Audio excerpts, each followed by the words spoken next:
The scent of rosemary and garlic filled the kitchen as I stirred the sauce.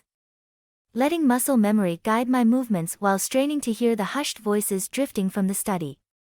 20 years of marriage had taught me the difference between private conversations and secrets. This was definitely the latter. "We can't keep putting this off, Richard." Evelyn's voice carried that sugary tone she used when manipulating my husband. "Your father's getting worse, and someone needs to take care of Henry full-time.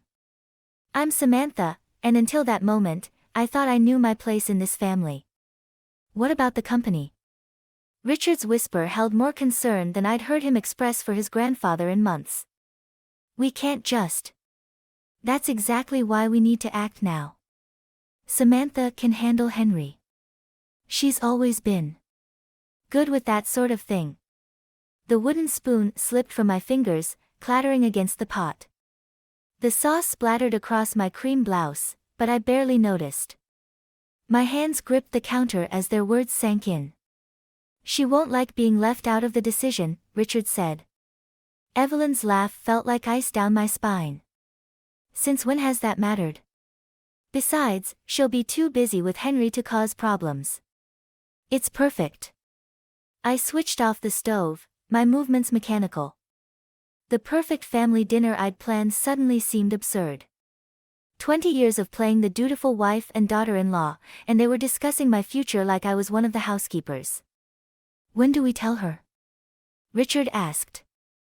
"Don't worry about that. I'll handle everything. You just focus on the transition at work. We need you fully committed now that your father's stepping back." My fingers found my phone, opening the camera app. I hit record just as Richard stepped into view through the crack in the door. "And Henry? He's still sharp enough to notice." "Please," Evelyn cut in. "He's 92 and bedridden. By the time he realizes what's happening, everything will be settled." I stopped recording, my hand trembling.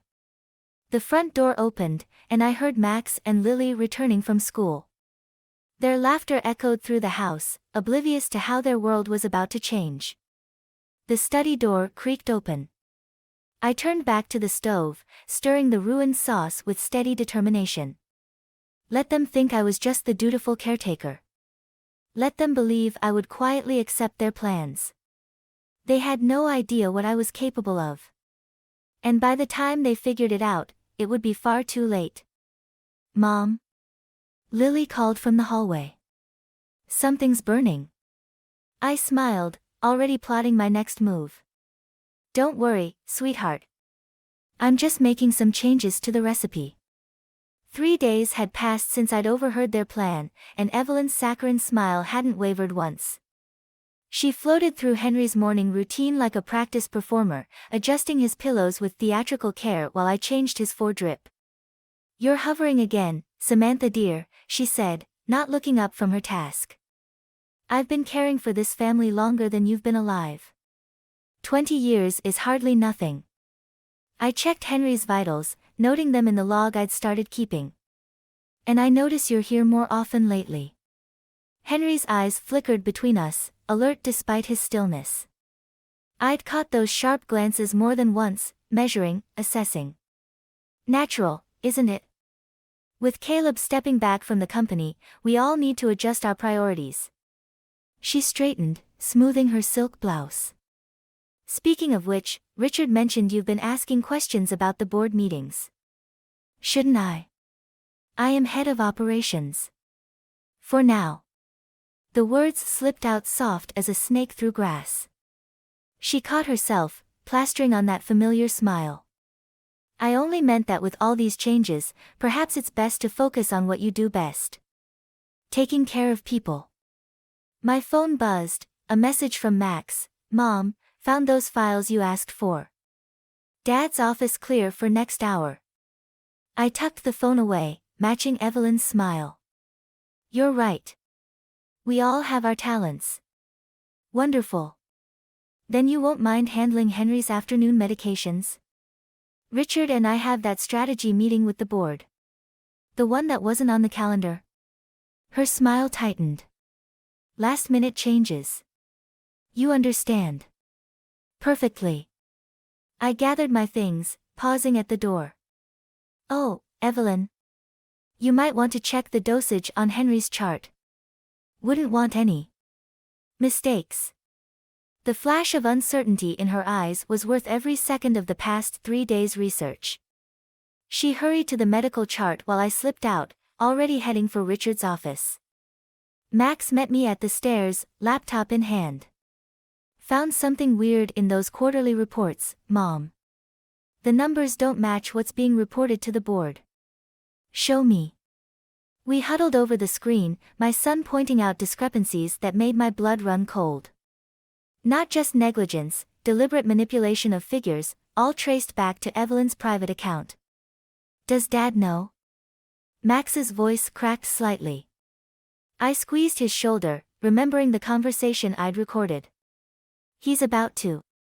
But first, we need to make a copy of everything. And Max? Not a word to your sister yet. Let me handle this my way. Like you handled Henry's medication chart. I smiled. Exactly.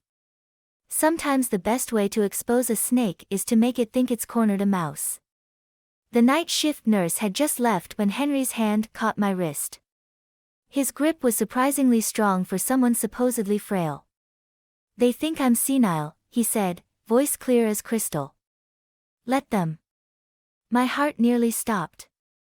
After weeks of blank stares and mumbled responses, this lucidity felt like a thunderbolt.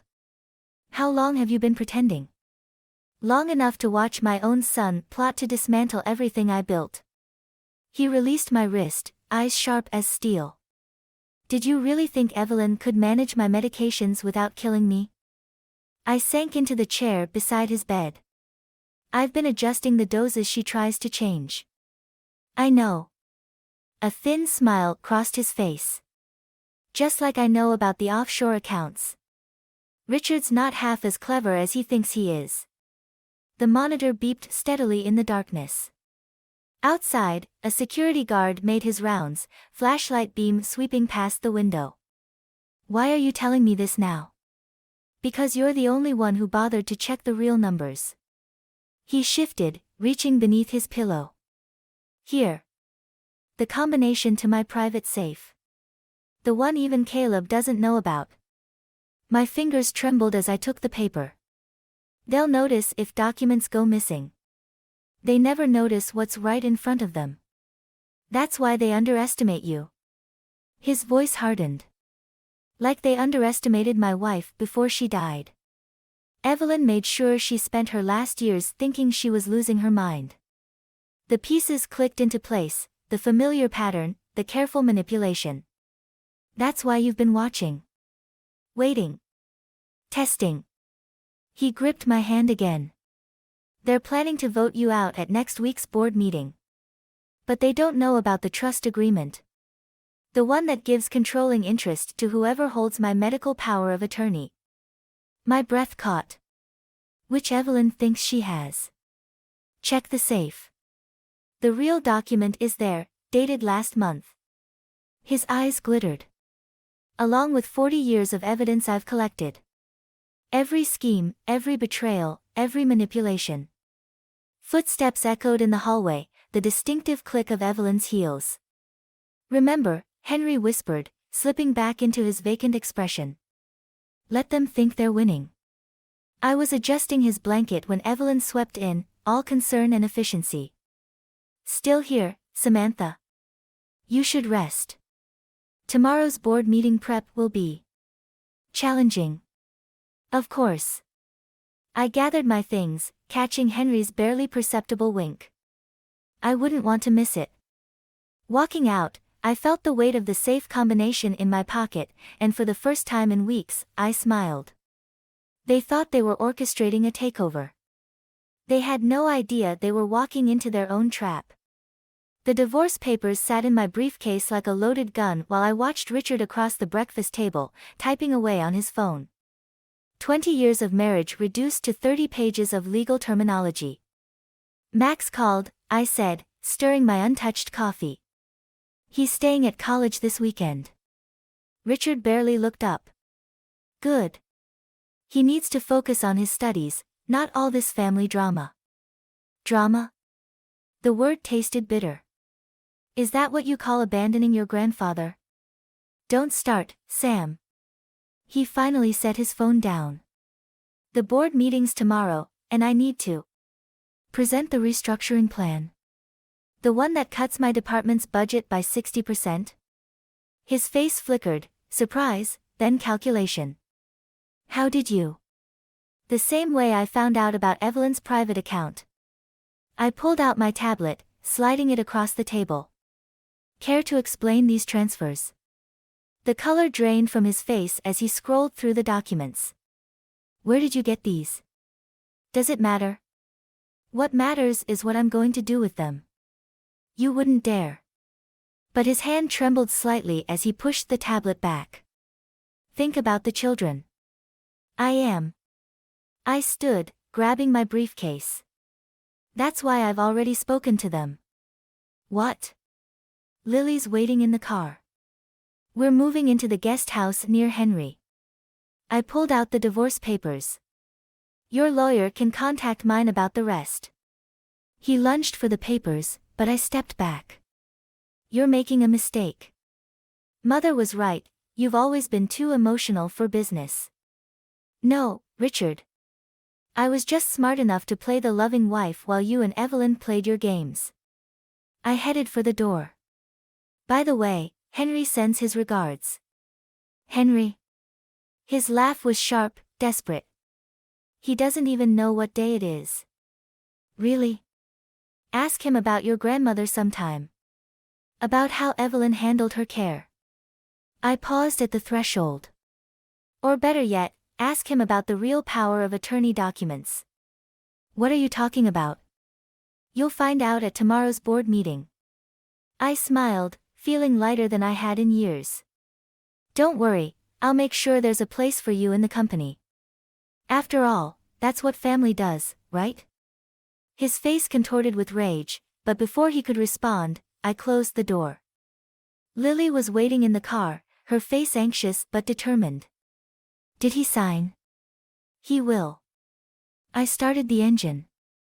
When he realizes what's coming, he'll sign anything we put in front of him. Good. She squeezed my hand. Grandpa Henry's waiting for us. We drove away from the house I'd called home for 2 decades, but I didn't look back. The real battle was still ahead, and this time, I had something Richard and Evelyn never expected, the truth. Henry's private safe yielded more than just documents, it revealed a lifetime of calculated betrayal. I spread the papers across his study floor, piecing together decades of manipulation while the morning sun crept through the windows. They're calling an emergency board meeting, Max said, entering with his laptop. Tomorrow morning. I checked my watch. 18 hours ahead of schedule. Evelyn's getting nervous. She should be. Max turned his screen toward me. Look what else I found in the company servers. The timestamp on the security footage showed last night, Richard and Evelyn in Henry's room while he slept. Replacing his medication with what looked like identical bottles. My hands clenched. Send that to our lawyer. Now. Already did. He hesitated. Mom, there's something else. Dad's trying to get Lily to move back home. He told her you're having a breakdown. The family photos on Henry's desk caught my eye, for generations of calculated smiles hiding ugly truths. What did she say? Nothing. She recorded the whole conversation and sent it to me. Pride mixed with sadness. My children shouldn't have to play these games. Henry's nurse appeared in the doorway. Mrs. Mitchell. He's asking for you. I found Henry sitting up, more alert than I'd seen him in weeks.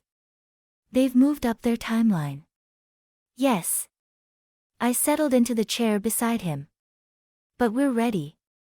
Are you? His eyes fixed on mine. Because what happens next will destroy this family. They destroyed it themselves. Perhaps. He reached for a folder on his nightstand. But revenge has a price. Your grandmother-in-law paid it with her sanity. Are you prepared to pay yours? Before I could answer, my phone buzzed, Evelyn's number. Put it on speaker, Henry said. Her voice filled the room, honey-sweet with concern. Samantha, darling, we're worried about you. Richard says you're making wild accusations. Let's talk about this over dinner tonight. Just family. I met Henry's gaze. He nodded slightly. Of course, Evelyn. Should I bring the children? Oh no, dear. Let's keep this between adults. 8 o'clock. Perfect. I ended the call, turning to Henry. They'll try to have me committed. Like they did to your wife. Yes. He pulled another document from the folder, a psychiatric evaluation dated 20 years ago. But unlike her, you have proof. And unlike her, you won't be facing them alone. I gathered the papers, my decision crystallizing. I'll need access to the offshore accounts. All of them. Already done. He pressed a key into my hand. Safety deposit box at First National. Everything you need is there. And everything they fear. His smile was razor sharp. Sometimes the best revenge isn't destroying your enemies. It's forcing them to live with the consequences of their choices. I stood, straightening my jacket. 8 o'clock, then. Samantha. His voice stopped me at the door. Remember, they're expecting a grieving wife. Give them a warrior instead. 8 o'clock arrived with the precision of an executioner's clock. I sat at the head of the dining table, Henry's place, while Richard and Evelyn exchanged glances across their untouched meals. Caleb's empty chair screamed his conspicuous absence. The board members are quite concerned, Evelyn said, dabbing her lips with a napkin. Especially after those unfortunate emails you sent. Unfortunate? I took a sip of water. I thought they were quite illuminating. Particularly the parts about Grandmother Mitchell's final days. Richard's fork clattered against his plate. Sam, you're not well. We've arranged for Dr. Stevens. I pulled out my phone, playing the security footage. The same doctor who falsified your grandmother's psychological evaluation. The color drained from Evelyn's face as she watched herself switching Henry's medications. Where did you? The same place I found these. I spread the offshore account documents across the table. 20 years of systematic theft, all funneled through shell companies. The board will find it fascinating. You wouldn't dare. Richard stood, his chair scraping back. Think about what this would do to the family name. Family? I laughed, the sound harsh even to my ears. Like what you did to Henry's wife? Or what you're planning to do to him? Evelyn's mask cracked. Everything we did was for the good of this family. You're just too emotional to. The dining room doors burst open. 2 police officers entered, followed by Caleb.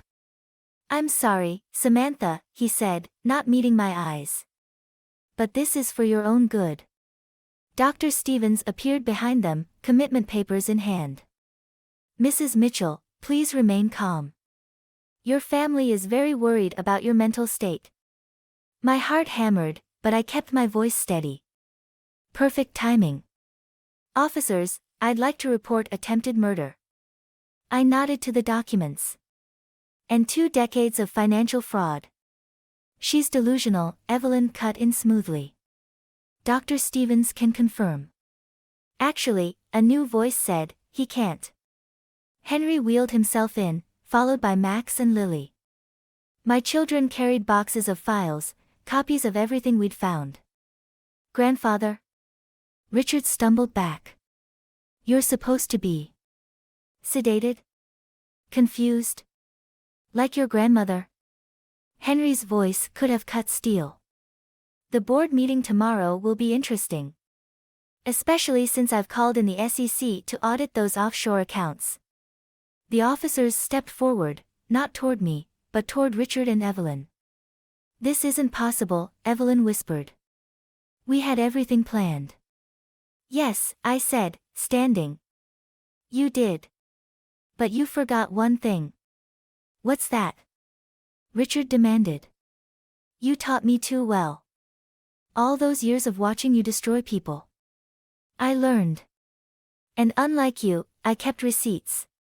The handcuffs clicked shut, echoing like victory bells in the suddenly silent room.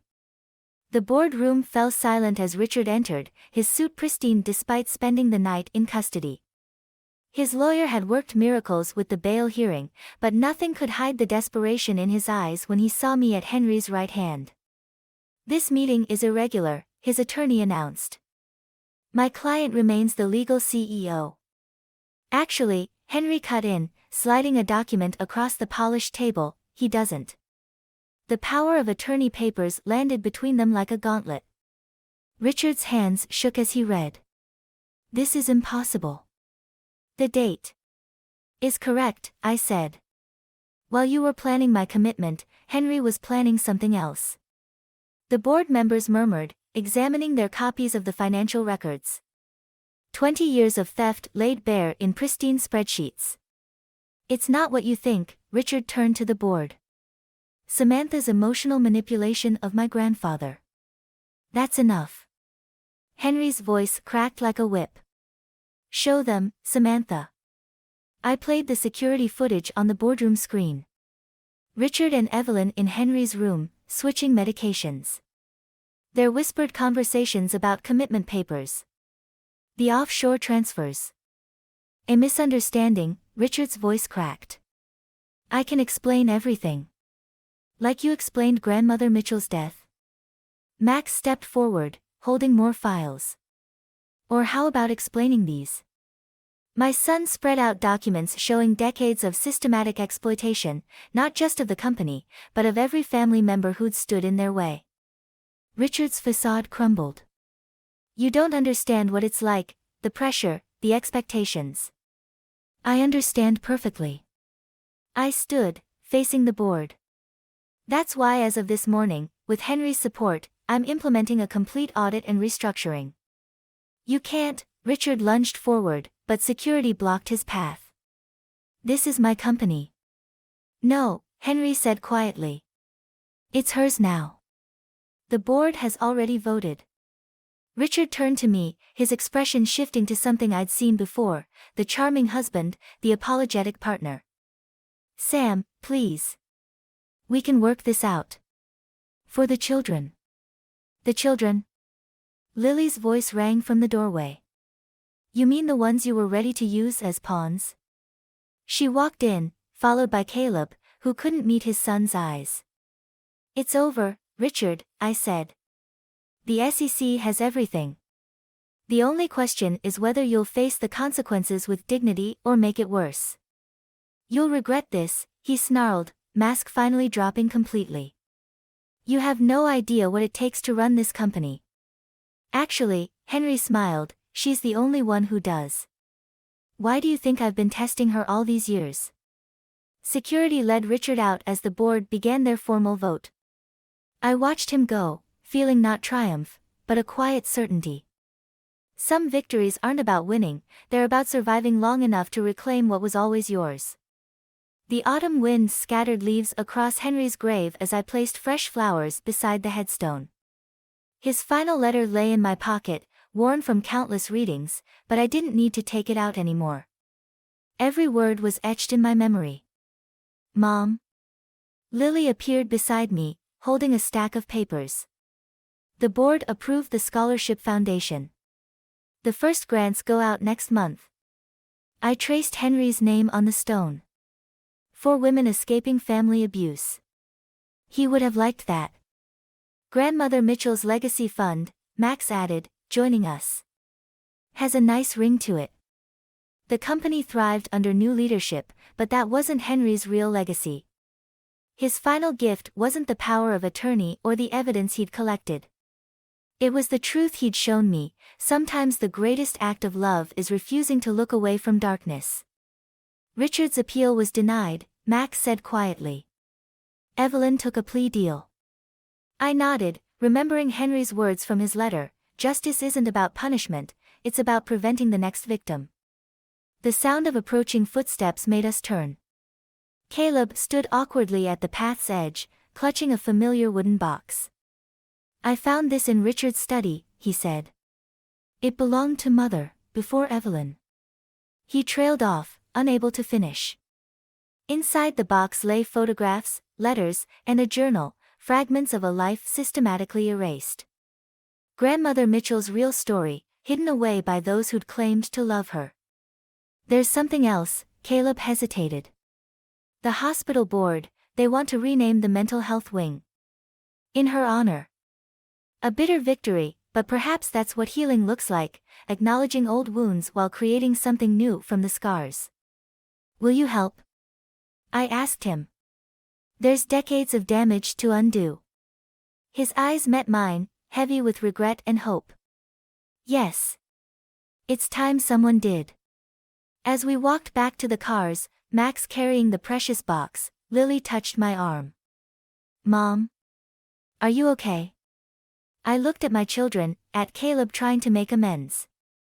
At the company buildings visible through the trees, a legacy transformed from weapon to shield.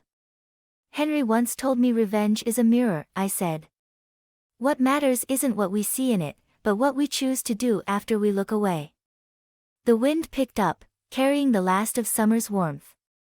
In my pocket, Henry's letter crinkled, not just a confession or a blessing, but a challenge.